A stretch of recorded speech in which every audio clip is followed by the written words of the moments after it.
Hey everybody, it's Scott Steen with winnersandwhiners.com coming to you from the Divine Greek studio on the expansive first floor of the Winners and Whiners Sports and Entertainment Complex to bring you today's Deep-3.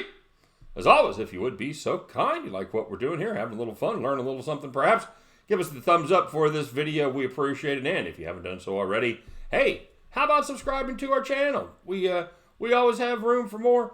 Make sure that you click that rectangle, then click the bell. You'll get notified each and every time we put up a brand new video. And of course, we want to know what you're playing, man. Let us know in the comment section. Give me your best plays today. Put your 5 best plays up there. And you can certainly put more if you want, but we'll just grade the first 5 for the purposes of our shout out. You get them right, we will give you that shout out. And you get enough of them right, you, just like the Divine Greek, could be our capper of the day. You could be saying "Opa!" Although the Divine Greek said in the comment section that he's actually is from Greece, but he lives in Florida now. So I guess like when you're in Florida, you have to yell like "Ocala" or "Opalaka." Sorry, I worked all day on those jokes. So anyway, man, you traded Greece for Florida, dude? Seriously. And of course, don't forget to stop by and check out winnersandwhiners.com and statsalt.com. A lot of cool stuff going on over there, not just deep dives into every game, all that stuff that you're used to, but now they've got a much better platform as far as the stats go, the matchup comparisons. It's very cool. If you haven't seen the new Winners and Whiners, you haven't seen Winners and Whiners at all. So make sure you stop by winnersandwhiners.com and our sister site, statsalt.com as well. All right, guys, well, let's dive in and see how we did today. Man, this was a day of close but no cigar. We had we had a little cigar, but we did have the Orlando, New York Knickerbockers under. Ended up getting that. We capped it at 206. I think that actually went up to 207, and of course the number ended up on 208. That's right. And we did have New Orleans. Now they did take care of business there. That was our most lopsided win. I think we win that one by about 4 points. So that was a nice victory there. And then we had the Tulane Houston under 135. And of course, that one goes to, we got it at 135.5 even at game time. It ends up at 137. When you're running good, you're running good. On the premium side, we did have the Milwaukee Bucks to cover 9.5, and you know what? They won by 11. Like I said, these games, they were all sweaters, one way or the other. And then we had New Mexico State to cover 24 is what we capped it at. It actually ended up being down 23, even 22.5 is what I actually got it at game time. Chicago State was the unfortunate victim there of New Mexico State.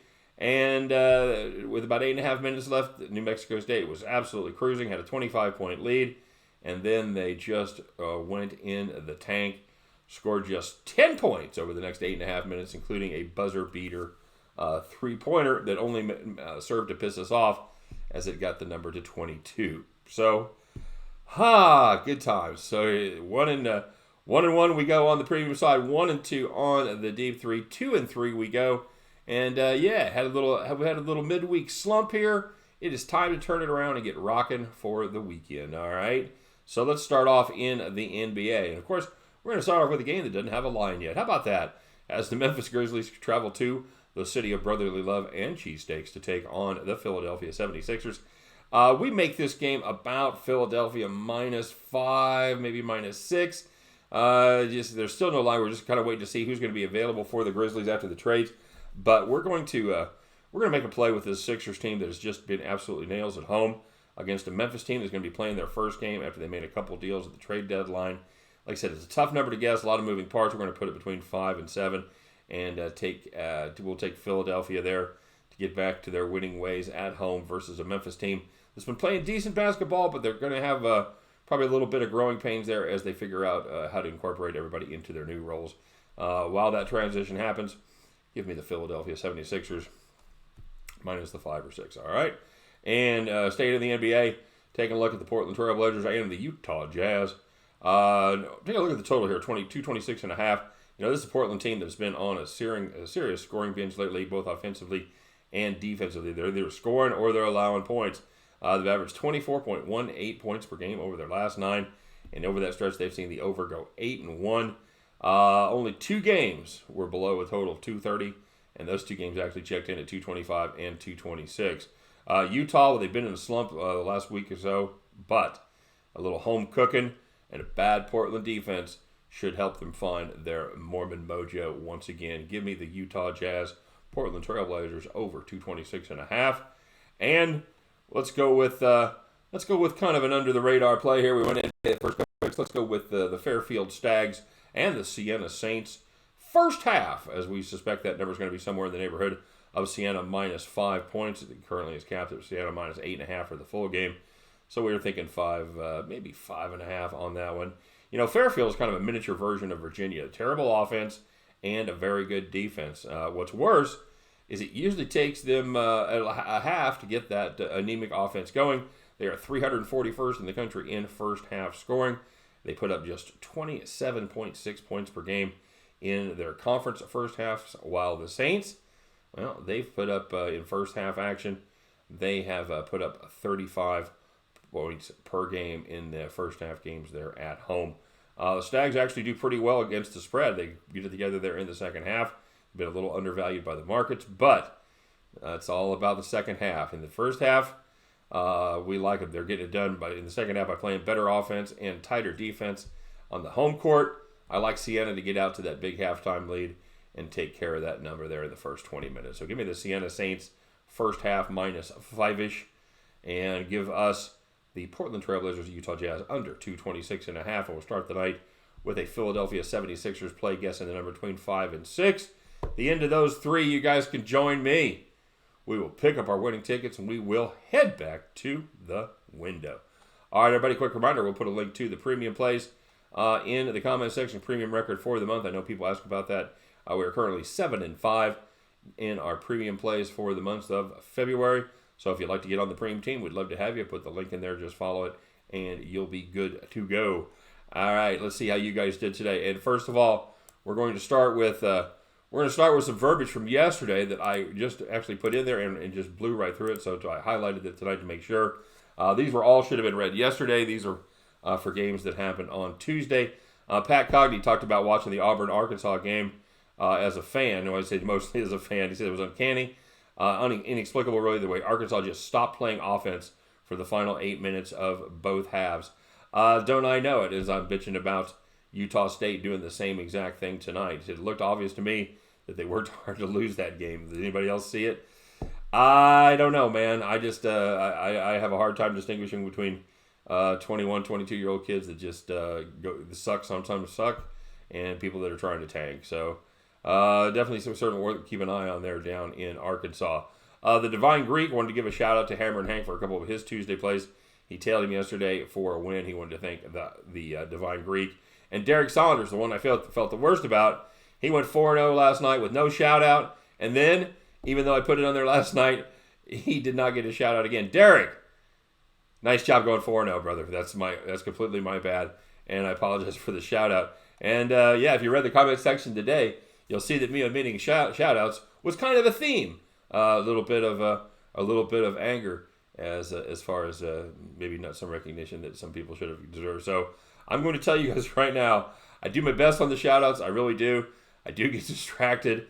So it happens. You know, if you guys ever saw Cheers, if you're old enough to watch Cheers, you ever saw the episode where Cliff Clavin is delivering all the mail to the apartment complex, and he's dropping it off to everybody, and he's talking to everybody, and he just has this full confidence he's doing everything exactly right. As soon as he walks out of the apartment building, they all have to walk across the hall and exchange the mail and give it to people. That's how I feel doing the shout outs. So these went a lot better last year when I was in Baltimore. Had an assistant that took care of everything, but one thing leads to another. I wanted to be back home, so now I do it myself, and you take what you get. So because we're not playing for great prizes, it's never personal. It's always an oversight. My apologies. My apologies in advance to anybody where I've made a mistake. I've never intentionally left somebody out.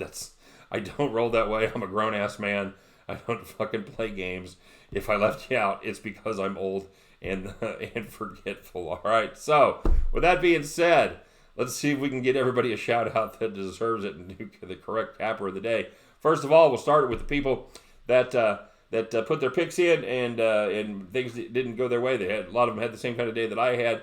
So the guys with perfect attendance today were Corgi Small. Corgi went 2-3 today, 2-3 on the day. Corgi, I did see your picks. Thanks for putting them up 17 different times.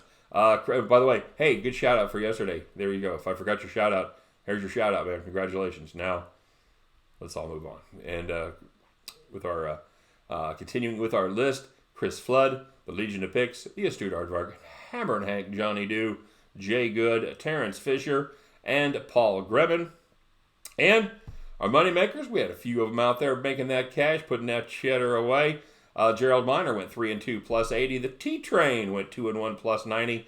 Jay Yee, man, I remember back in the day when you first started. Jay Yee, he couldn't hit nothing, but he's been a fine capper here for the last month or so. For the last 2 or 3 months. Who am I kidding? We did some prop bets. Jay 2-1 plus 90. The aforementioned Pat Cogney goes 2-1 plus 100. Eric Tucker goes 1-0 plus 100. Miguel Lanola goes 3-1 plus 200.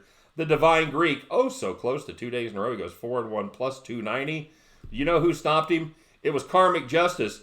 It's the one, the only. It's the Derek Saunders. He goes 3-0-1 plus 300. He edges the Divine Greek by 10, a tenth of a unit. But you know, a win is a win is a win. What could be more appropriate on a game where all of our games were on a day where all of our games were very close? Derek Saunders, 3-0-1 plus 300.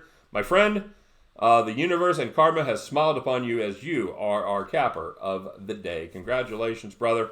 To all the rest of you, nice job. I don't think anybody got really hammered today. I know there was some close, a lot of 2s and 3s, things like that. So we're all right. Let's go out there and get the weekend fired up, all right? No matter what happens, you guys got to come back tomorrow and we'll do our thing. We'll bitch about our bad beats. Oh, so close. Oh, so close.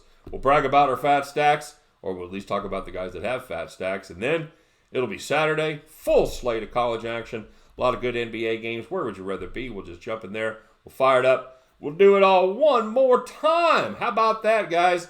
So good luck to everybody. Appreciate you watching, of course. Couldn't do it without you. Absolutely not. I hope you hit everything in sight today. I hope we have no perfect attendance and everybody's a money maker tomorrow. All right? You guys have fun. Have a great weekend. Hope your Friday goes fast. And I'll be looking for you back at the window. Take care.